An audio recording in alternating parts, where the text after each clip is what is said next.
चलिए अनुराग भदौरिया जी, जिस विपक्षी एकता की बात आप लोगों की तरफ से भी कही जा रही है, कल आपके भी नेता बैठक में शामिल हुए। अखिलेश यादव ने कहा कि सबको साथ मिलकर चलना है, साथ मिलकर लड़ना है, बड़ा दिल दिखाने की बात हालांकि आप लोगों की तरफ से भी लगातार कही जा रही है, लेकिन अभी तो दो पार्टियों का झगड़ा खुलकर सामने आ गया है। कैसे संभव हो पाएगी 24 तक की लड़ाई? देखिए, भारतीय जनता पार्टी के पास अब कुछ बचा नहीं है। जब जिसके पास कुछ बचता नहीं है तो दूसरे के यहाँ ताक झांक करता है। अब वो ताक झांक कर रहे हैं विपक्ष की एकता में। अरे भैया, उसने क्या बोल दिया, उस मैंने एक छोटी छोटी चीजें पकड़ने की कोशिश कर रहे हैं, लेकिन वो भूल गए हैं कि आपकी जिम्मेदारी जनता के घरों में ताक झांक करना था कि उनके घर में खाना ठीक से बन रहा है कि नहीं बन रहा है, उनके यहाँ रोजगार है कि नहीं है, महंगाई से वो परेशान है कि नहीं है, ये आपकी जिम्मेदारी थी। तो आप जिम्मेदारी विपक्ष की यहाँ पे क्या हो रहा नहीं हो रहा आप उसके पीछे पड़े।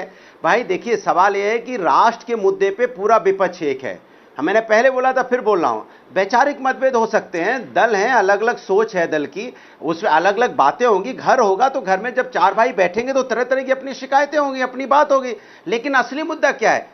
एक साथ बैठे ना, एक साथ मिलकर चुनाव भी लड़ेंगे। लेकिन भारतीय जनता पार्टी यही सोच के खुश होगी कि नहीं देखिए देखिए कैसे आपस में झगड़ा चल रहा है, कि देखो उन्होंने कुछ कह दिया, इन्होंने कुछ कह दिया। यही तो एकता है, यही तो लोकतंत्र है। जब आपस में कुछ कहेंगे नहीं, कोई शिकायत नहीं होगी, कोई बात नहीं होगी, तो प्यार कहां से होगा?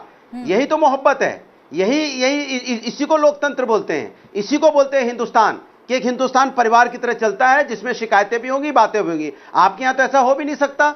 यहाँ तो कई सारे नेता हैं, आपके यहाँ तो नेता ही नहीं है, आप दूसरे नेता का नाम भी नहीं ले सकते। कांग्रेस और आम आदमी पार्टी के बीच में चल रहा है, ये सिर्फ एक छोटा मोटा झगड़ा है, और छोटे मोटे झगड़े में अरविंद केजरीवाल प्रेस कॉन्फ्रेंस में भी शामिल नहीं हो रहे हैं, चले जा रहे हैं। बाकायदा एक उनका बाद में ऑफिशियल स्टेटमेंट आ रहा है पार्टी का। देखिए मैंने आपसे क्या बोला, ये भारतीय जनता पार्टी के लिए सोचने समझने के लिए, खबर के लिए अच्छा है, लेकिन देश के लिए, राष्ट्र के लिए बड़े मुद्दे हैं। राष्ट्र के लोकतंत्र बड़ा मुद्दा है, संविधान बड़ा मुद्दा है, महंगाई बड़ा मुद्दा है, बेरोजगारी बड़ा मुद्दा है, किसान बड़ा मुद्दा है, स्वास्थ्य बड़ा मुद्दा है, शिक्षा बड़ा मुद्दा है। और कैसे क्या संदेश देंगे जनता को? अनुराग जी, नहीं देंगे। अरे आपको संदेश ठीक जा रहा है, संदेश आपको नहीं समझ में आ रहा है तो मत समझिए। मुझे समझ में आ रहा है सर, मैं तो ऑफिशियल स्टेटमेंट के आधार पर बात कर रही हूं। मैं भारतीय जनता पार्टी की बातों पर विश्वास करके बातें नहीं कर रही हूं आपसे। जो आम आदमी पार्टी कह रही है, जो कांग्रेस कह रही है, मैं उस पर बात कर रही हूं आपसे।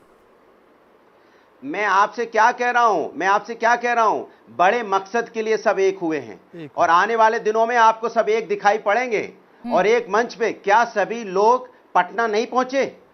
अब पटना पहुंच गए, उसमें मंच कौन नहीं आया? किसको फ्लाइट पकड़नी है, किसी को जाना है तो उसमें खोजने में लगे। कुछ लोग तो ये कहने लगे कि कोई बोल रहा था तो कोई जा रहा था। अरे भैया, सबको फ्लाइट पकड़नी, सब एक साथ आए ना। पहले तो कह रहे थे आएंगे नहीं, अब जब आ गए तो कह रहे हैं अब आ गए तो उसमें कुछ खोज रहे हैं। स्टेटमेंट पढ़ के आ जाते तो शायद आप इस तरीके की बातें मुझसे ना करते। कल ही ऑफिशियल स्टेटमेंट आम आदमी पार्टी ने जारी कर दिया था। यहाँ बात सिर्फ मेरी और बात सिर्फ भारतीय जनता पार्टी की नहीं हो रही है। जो बातें दोनों पार्टी की तरफ से कही गई है उसे सुन लेते तो शायद आप कुछ और बोलते। अरे बात ही नहीं सुनना चाहते आप तो हम क्या करें? मैं सुनना चाह रही हूँ सर, लेकिन आप दूसरी डगर पे चर्चा को लेकर जा रहे हैं। मैं शहजाद जी एक सेकंड रुक जाइए, बस सजीव जी का मैं कमेंट नहीं सुनना चाहते, आप अपने एजेंडे पे फिट कोई एजेंडा नहीं है अनुराग जी, मुझे पता था आप इस बात पर आएंगे, लेकिन ये हमारा कोई एजेंडा नहीं है। इंडिया टीवी हर वक्त हर जगह डाउनलोड करने के लिए सर्च करें India TV news Google play store या ऐप स्टोर पर।